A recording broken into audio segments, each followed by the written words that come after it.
Thanks a lot for having me over today. So my name's Pete, as Rosemary said. I do these presentations all the time. How many of you know about the PARC at Harborview? It's the old, yeah, Winthrop Hospital. Some of you might have been, as I'm finding out, many of our residents will say, I was born there, or something like that, something to that effect. And you know, I will tell you that this is not an infomercial for the PARC. What we do is we do a lot of outreach, we do a lot of education, and that's really what I'm here for. If you want to know about the PARC at Harborview, I can certainly tell you about it, but that's not why I'm here. I want to talk a little bit today about dementia. And as was already discussed in the flyer, we have a 3-part series that's going to be coming up. The first one is this one, normal aging versus memory loss. It's usually the one that's can be very curious to a lot of people because they want to know, you know, am I suffering, you know, the kind of the beginning stages or not? Am I okay? So we're going to go through this today as a presentation. You know, I've been working in the industry for specifically care for a little over a decade, and I have a certification in dementia practitioner, training others for dementia practitioner type of things as well. So I have a background in counseling. I'm not a sales guy, even though that's part of my job over at the PARC. But my true love is for education. I was talking to Kathy earlier. I went to Salem State. Now it's university, and it was known for education and nursing. Still is. Those are the two big programs, and that's what I went there to get my master's degree in education, but also in counseling. I love talking to folks. I love talking to families, helping to find solutions to some problems. And you know, when I do these presentations, whether they're large or small or whatnot, I always like to open it up to the group. If we get stuck on something, you know, raise your hand and we can, you know, if you have a question, a burning desire, raise your hand, we'll talk it out. If I don't have the answer, I will get the answer for you. The other thing is this presentation is available. It's going to be obviously on public access television, but also if you want a copy of this, whether it's electronic or if you want a paper copy, I can provide it to you. The only thing I ask is just let me know what your contact information is, or you can shoot me an email. My card is here, or you can call me, text me, whatever you want to do. And you know, I will tell you that I will not solicit you, okay? So if you just want the information and that's it, that's fine. So with that being said, how many are you here just because you're a lifelong learner and you just want to learn about dementia? All right. How many of you are here because you either know somebody or you're a caregiver or were a caregiver for dementia? Okay, all right. Well, I give you all the credit in the world for that. And how many of you here for these little tiny, the little handouts, the grab bag stuff? I do it. So it happens all the time. I'm going to ask you if you can remember 3 things: cat, ball, bicycle. Just remember that: cat, ball, bicycle. Okay, and there may be something at the end that I might give away. So, first thing is, you know, is your memory normal? So the good news is experts say that some memory lapses are normal. There's some different reasons why our memories may change over time, short-term and long-term. Some of it could be environmental, like stressors in our life. You know, how many of you might be under stress and you forgot to, you know, do something on your list that you even made a to-do list and you just forgot to do it. You know, sometimes that can happen. So our brains are like, I like to use the analogy of a filing cabinet. So when we get new information, whether it's words, whether it's emotions that go along with experiences, whether it is events, times of day, facts, all of these types of things get what's called encoded, you know. So it's information that's put into a filing cabinet, and later on, we open up that filing tool to interact. So like, for example, I'm going to pick on you again, Kathy. I met Kathy for the first time. You know what I learned about her? She doesn't like to be called Kathleen, right? So I said, hey, Kathleen. And she said, I don't like to be called. That's too formal. Didn't you say that? So immediately I encoded that to like, I'll have to remember, don't call Kathy Kathleen. You know, when I got here today, I've been down to the senior center 3 or 4 times, but the first 2 times that I came, I had to use my GPS because I was like, because I'm not from Winthrop, but I wanted to make sure here, no problem, except that they were doing a detour up the road. And luckily, they took me right down where I was going. So at any rate, you know, we get all this information and we put it away and we consolidate it into our brains. I could get really technical with you about synapses in the brain and how there's chemicals that are firing, electrical chemicals that are firing in our brain, and it helps to create new connections of things. But really, I like to use the filing cabinet analogy, because then when we want to know something, we pull it out and we use it. So for example, I know that thing on the table there is called a bottle, you know, and it's got something in it. Maybe it has Gatorade in it. It looks like a Gatorade bottle. That's because I remember I experienced that once. There's other things that, you know, I might know, like people's names, I already mentioned that, or directions or recipes or things like that.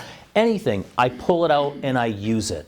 The problem is with dementia is that for whatever reason, and there's lots of different reasons, but one of them could be that the signs of some type of problem with the chemical connection. So sometimes if you've ever heard of plaques and tangles, these are things that are in the brain that slows down that processing issue, that being able to take out information and use it correctly. And then that has a problem with retrieval. We don't retrieve things correctly when there's truly some kind of dementia issue. Let's see if I got this right. Okay. All right, so forgetfulness happens at all ages. You know, what I will tell you is that they say with public speaking that the audience only remembers probably about 5% of what's said. That's a real bummer for me. But the nice thing is that I've accepted that, you know? So I've accepted that you're probably only going to remember 5%. If you want to really remember more than that, then like I mentioned, that we'll have the presentation online. We'll also have paper versions, and you can get one electronically. But you know, after we take in information, memory traces begin to deteriorate actually pretty quickly. And there's some ways that you can actually train your brain to remember these things. They're mnemonic devices, repetition. If I want to remember something, they say that if you repeat it 7 times, you usually have a better ability to keep that in your consciousness for a lot longer, long-term memory. I will tell you that I work with a lot of folks over the years, and even now at the PARC, we do have a memory care community there, and I could ask someone what they had for lunch and they might not remember, and it was only an hour ago, but they do remember what their street address was when they were 10 years old, or what their telephone number was when they were 16, whatever. These things you know, can deteriorate over time, but for the most part, long-term memory is usually going to be intact quite to the end for folks that have specifically dementia, and we can talk certainly more about that too. Memory distortion is the phenomenon when, whereas time passes, our ability to accurately recall things kind of lessens over time. Some folks that I work with will have issues about taking lots of different experiences over their life and mushing it all together into a whole new experience. And I'll talk to the sons and daughters sometimes, and they're you know, the mom or dad is telling a story, or the husband or wife is telling the story, and they're like, no, it isn't like that. It was actually a whole bunch of different things, from Thanksgiving and Christmas and family vacations, and just kind of all mushed together. So sometimes things get lost in the translation in the mind. So there's some warning signs of memory loss, and we're going to go through, you know, is it memory loss or normal aging? We'll go through that in a little bit, but there are some warning signs. You know, mild cognitive impairment, MCI, are early stages. So I could do probably 20 or so presentations. The ones that I'm doing in the 3-part series are the ones that are the most popular. But if someone wanted to, if you all wanted to have other presentations on, you know, healthy lifestyle and memory, or if you wanted to have a presentation on, you know, the warning, actually the next one is about warning signs, more in depth, signs and stages of dementia. There, just as a highlight, there are seven signs of dementia that the experts have come up with. And so MCI is one of the detectable ones, whereas even the precursor to MCI, folks can be in stage 1 and be undiagnosed for years. So MCI is kind of the the second stage, where folks are having some word finding issues, and also having some forgetfulness for different types of activities of daily living. We'll get more into that, but Alzheimer's Association has developed 10 warning signs, and these include memory loss that affects day-to-day functioning. So what does that mean? So activities of daily living could be anything from going out for the day, shopping, cooking, bathing, writing checks for your checkbook, or balancing your budget, or you know, remembering people's names in important dates. The rule of thumb is that if there is some kind of dementia that's kind of coming along, developing, it usually is, you know, it's going to affect 2 or more activities of daily living, the things that I just kind of mentioned. So it's not just one, and it doesn't mean that it's going to have, just because you forgot an appointment to the doctor doesn't mean you have dementia. It might be a whole, like I mentioned, there may be a whole bunch of different reasons for that. It could be under stress, it could be medication interactions, it could be all kinds of stuff, which we'll get into in a minute. Difficulty performing familiar tasks. So things that you used to be able to do that you can't do anymore. I mentioned about some folks, you know, might have made their favorite, you know, meal for years and years and years, and now they don't remember all the ingredients. That can be a warning sign. Problems with language. This is also known as aphasia. So folks will often have that tip of the tongue word finding issues. Now, I have tip of the tongue word finding issues once in a while, and I can't remember something right. That doesn't mean I have dementia. What it does mean is that if it happens frequently, what I find is that when folks are starting to look for a community like ours for memory care needs, folks will start, when I actually ask some discovery questions like, does your husband or wife or your mom or dad, do they socialize much? And they say no. They're too embarrassed to go out now, and they're isolating themselves, not going out with friends. And that can have a negative, like a snowball effect as well, because when people isolate, research says that when you isolate more and you're not having interactions with other people, and other reasons too, is that memory loss can be sped up. That's if there's some kind of presence of dementia kind of out there, just kind of perpetuating this these problems with isolation. So if folks, we found that during the pandemic, senior center was closed down. Guess what? When the senior center was reopened, I got a lot of phone calls from the senior center saying, we haven't seen so-and-so for a very long time, and we just found out that this person is in need of placement because they've declined.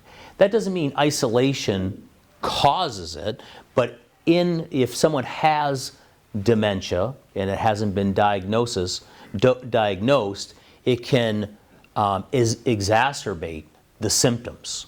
So, and it can lead to other things like, language issues.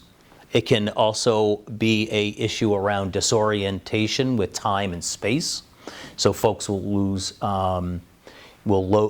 the knowledge of, okay, it's springtime or it's wintertime, and so you might find people dressing kind of strangely as well. Poor decreased judgment, so people are getting scammed, judgment in terms of making sure that they're paying their bills on time, or they're, buying a lot of different things. There's certain types of dementia that is a sign where people are hoarding or buying a lot of stuff. Problems with abstract thinking. So, sometimes paranoia can set in as well. Misplacing things, there's some ways to get around it. Anybody have a problem with misplacing things ever? I put up a hook in my right on going towards my kitchen. I have a hook for all my keys, and sometimes I'll swear every time I always forget to put my keys on the hook, and sometimes I'm like, where did those keys go? So that doesn't mean though I have dementia. It just means that I'm a busy guy. I got a lot of things going on. So, but for something like that, it can be a sign. Changes in mood and behavior. Certain types of dementia can create mood disturbances and behavior disturbances. Some people used to call it just, when you get to a certain age, the filter comes off, oh, she's fat, that sometimes happens without dementia, but it could be a warning sign that a person who used to be a pretty mild-mannered person all of a sudden has all of these behaviors that are unlike. I have some wonderful ladies in various places that I've worked with, families that are in memory care, and they were the nicest nicest church-going ladies, and then now she swears like a sailor, and it's like, how does this happen? Well, some various forms of dementia can cause this. Changes in personality, same thing, kind of going with mood and behavior. And then loss of initiative. We know that anxiety and depression are linked to dementia. So if someone is under a lot of pressure over the course of their life, or if they've had a high-stress job, it doesn't matter what it is, or a high-stress life, anxiety and depression almost, I would say 75% of the folks that I've worked with over, the decade and a half or so, there's always some kind of medication that helps with anxiety and depression. So loss of initiative can be a big warning sign. Just if it's one thing on this list of 10 doesn't mean that someone is on the road to having a diagnosis of dementia. It's just warning signs, something to be thinking of. So, what's normal aging? What's dementia?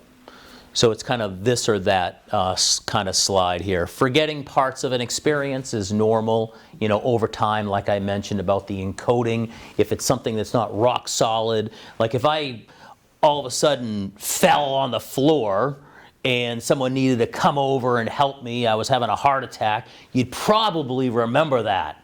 And you'd probably remember it in 2.5, 3 years from now, because it's encoded into your memory of that happened, okay?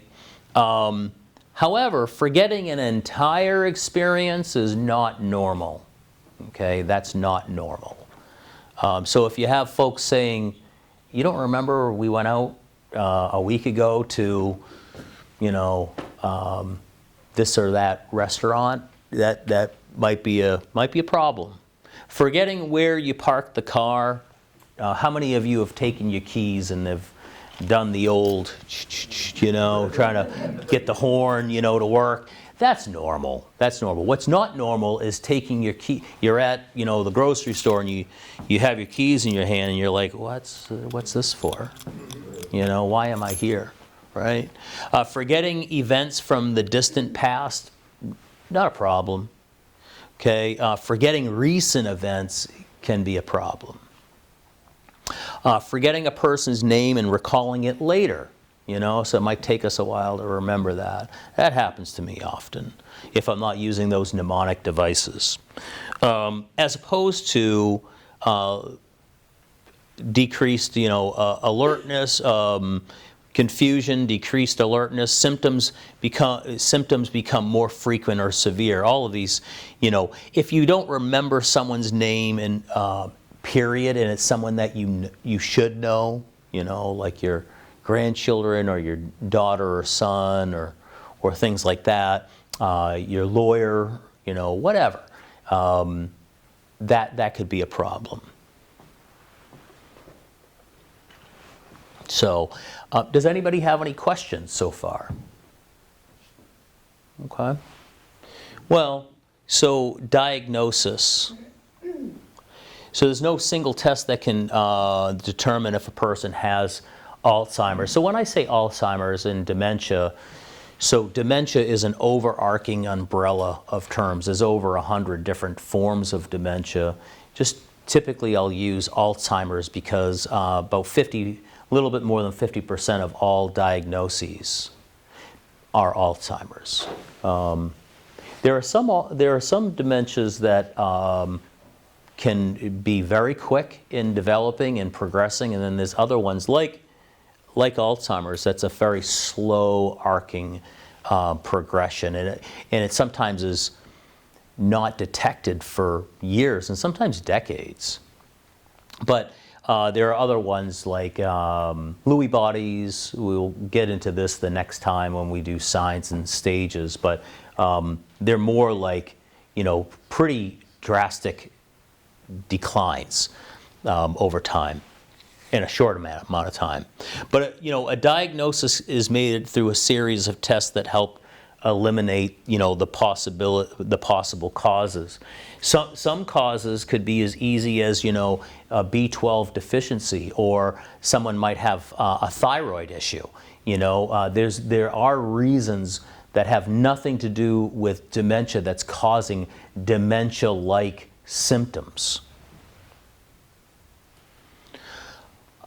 So sometimes, you know, not sometimes, but when there is a need for a diagnosis, or go to the PCP first, the primary care physician. What they'll do is they'll refer someone to a neurologist. So if you know someone who is experiencing possibly any of those warning signs, then it might be important to go get a specialist like a neurologist. And what happens is that they'll look at the background information. So what, you know, how old, many of the reasons why someone might develop dementia. Does anybody have an idea what the number one reason why someone might develop dementia?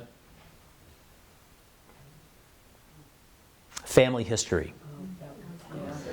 So there's a very good likelihood that if you have someone in your family that has dementia, it's very much often that's a strong indicator that there could be. That doesn't mean that if you do have someone in your family that has dementia that you're going to get it, but that is one of the big ones.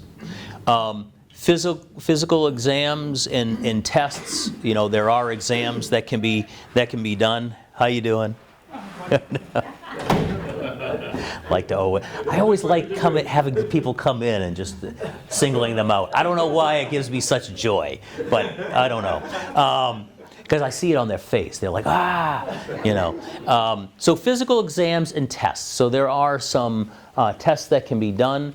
PET scans can be done. Blood work can be done. But when you're talking about Alzheimer's in particular, they actually do the best they can with these tests, but there's only one way to actually know if someone actually has Alzheimer's, and that is if they actually do, they look at the brain. They slice the brain open. They do an autopsy. That it's not going to happen to any of us in this room right now. So, but those are some things that they would need to do. They have tests. They'll ask for a family history. They also will look at environmental reasons too. So there's nature, which is you have it in your family, and then there's the nurture part, which is basically your lifestyle. And there's some really good research that is out there that says certain types of lifestyles can determine certain likelihood that you could develop dementia.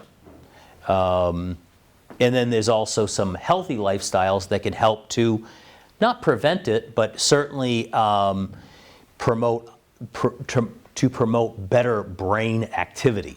Oh, by the way, the other thing is about the brain is that some folks will say, well, whatever brain cells you were born with is all that you've got. That's not actually true. You can create new brain cells or new connections to the brain for better recall. So some of those things are like coming to the senior center, being around other people socially, and things like exercise and making sure that you get enough rest. Believe it or not, rest is one of the best things that you can do for just to stay healthy. There is a very strong research that shows that there's a connection between loss of sleep and dementia. There's also there's some good research out there for folks that are deficient in, like I mentioned, B12, that if you're not exercising regularly. They talk about a diet that's kind of like what do they call it there, whether it's high in oils and different, the Mediterranean diet. That's another one that is really important in just the whole lifestyle part. But there's also some mental tests. So some of these memory screening tests usually involve giving someone a simple mental test. I gave you 3 words to remember earlier. Does anybody remember what those were? Yeah. So you remember, So yeah, you might have written it down as a mnemonic device. But these are things that they would do. Also, there's another test where they might ask you to draw a clock. I don't know if it's up here. Yeah, draw a clock and do 11:10, and so that's another one. So there are a lot of different ones that basically will test how well you're processing your information. The results in a number that shows if someone may have problems with memory. There's also, let's see here. Okay, so use it or lose it. There are 4 ways to slow down brain aging. One is, we already talked a little bit about it, mental activity. That's like coming here, being social. How many of you do any kind of word games or things like that? Yeah. So word games, Sudoku, all those types of things. Any kind of memory game is really great. It's brain exercises. We do all that up at the PARC as well for our memory care as well. Physical fitness is huge. Taking a walk, very important. Doing things like mindfulness, right? Everybody's heard that's the buzzword these days, is being in the moment, right? As opposed to thinking about the past or worrying about the future. Be in the moment. And that they have found is a great tool to use so that you can be better at recall of information. Stress reduction is a very important one as well, making sure that you have as much as you can to reduce your stress in your life. And all these other the two things above it are important for stress reduction as well. But there is a high probability of when people are under a great deal of stress for a very, very long time that it can cause lots of different other issues, not just dementia. It can be, cardiovascular health, all that kind of stuff. And a healthy diet. We talked about the Mediterranean diet too. Other ways to prevent memory loss: focusing, your attention. So be mindful of things that you're doing, as opposed to, multitasking. Sometimes is great, but sometimes it can really be taxing on someone's mental capabilities. Reducing stress. Choose to snooze. Get your rest.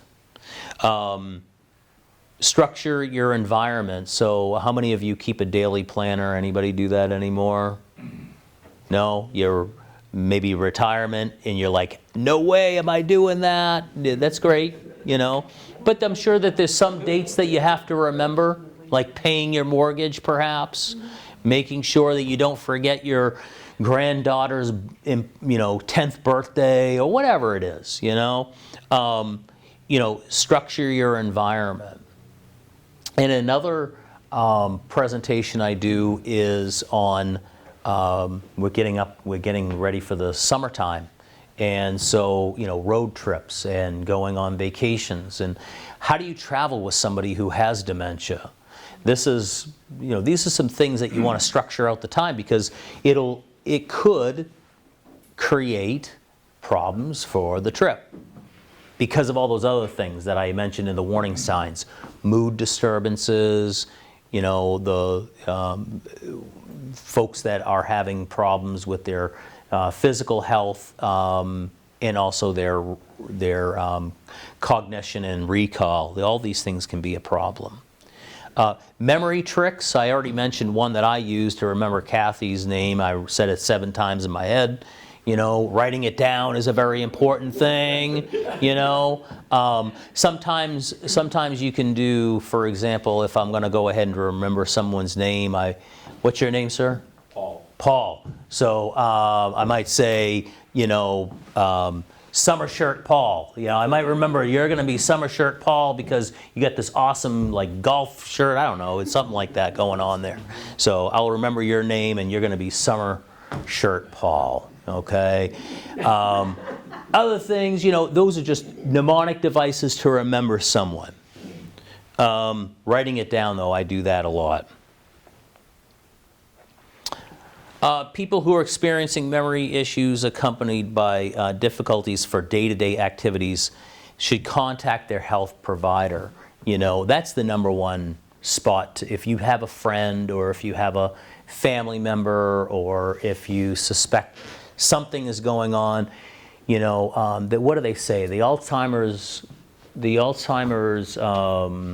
Association says things like, for every 6th mailbox that you drive by on a street is someone is behind that mailbox in their house suffering with dementia. So it's that prevalent. I don't think it's because that dementia is on the increase, though we do have a lot more, baby boomers and whatnot, greatest generation that, makes up the biggest part of the population in the United States, right? So that could be the case, but also, the way that we're diagnosing it, and it's becoming more normalized now for folks to talk about it. It used to be, just don't talk about it, we're just gonna get through it. We talk about it more. So I don't think it's rampant as it is. It is just that we have more people, and there's more discussion around it. So my contact information is there. if you do want more information, I certainly can provide it. If you want to get a copy of this electronically or paper version, I can give it to you. You just got to let me know. Does anybody have any questions or comments? The difference between dementia and Alzheimer's. Alzheimer's is a form of dementia. That's correct. Yep. So not everybody who has dementia has Alzheimer's. Everybody that has Alzheimer's is dementia. Exactly. What's your name? Peter. Peter. Ah. Simple. Yeah. That's it. So I remembered it too. I'll remember that too because it's my name. That's good. So yeah. So Alzheimer's is the most prevalent type of dementia, but it is one form of dementia. How many of you have had to care for loved ones with dementia? You had said that, Rosemary. Geriatric aggravated dementia. Ah, yeah. Yeah. Hard. Yep. Yeah, that's what I Yep. The mood, behavior, and you hit the ones you love type of thing. You know, the only. Yeah. Anybody else? I have several friends that I visit Yeah. that have it. Yeah. Well, you're doing the God's work because like I had mentioned about the the socialization. What can happen is that people just don't know what to do. So then they stop seeing the person. And if they get to a point, Peter, let me ask you, and not to get too specific, but do they remember who you are? That's gone on most of them. Okay. All right. And so. I have a brother who's brilliant, and he now doesn't know what it is. Yeah, it can be really tough. They talk about it being the long goodbye. Yeah, right. It's I've had husbands and wives, and some of these husbands and wives are like in their 60s. Some people can be diagnosed in their 50s, or even 40s for that matter. It depends on the type of dementia, but they always say my wife and I was working with a gentleman just the other day who lives in Winthrop, and his wife has dementia, and she's young, very young, 61 years old, and he said she's dead. Yeah. She doesn't even know who I am, and that can be so heart-wrenching because it's a whole life, right? But I said to this gentleman, life is not over. It's just a different type of life. It doesn't mean that it's any better. I think I actually said, excuse my language, but I said, it sucks. It sucks. And because it's the big jip in life for folks that are caring for their loved ones. And so I said that, there are certain things that you can do when you're interacting because she doesn't even know what she's doing half the time. I said, bring her back to that sweet spot of what she remembers. We talked a little bit about, that sweet spot, the long-term memory. And she has aphasia. So I said, do this. And I'd say this to Peter, is take some pictures. And if you're struggling for a conversation with a loved one or a friend or whatever, bring the pictures and just point to it and see if that helps and spurs any kind of conversation. It's like conversation starters, right? Or do an activity that brings them joy. It might not be something you might enjoy or wanted to do, but that might be the thing to do too. Yeah. What other questions? Comments? Okay. Well, I hope you guys enjoyed this. It's informative. It's only covers a very, very small amount of information. We kind of roll this out in the next presentation. Gets a little bit more in depth. And then the third one that I do, which will be June, July, August. In August, will be about effective communication. So if you're actually talking, one of the things that we just mentioned was activities that you can do with loved ones or friends, or if you're a caregiver, and just in general, if learning to communicate effectively with other folks who might have dementia, whether it's beginning stages or late stages. So I cover all of that. And I do other ones too, if you ever want me to do other ones. So I want to say thank you for having me in today. So thanks.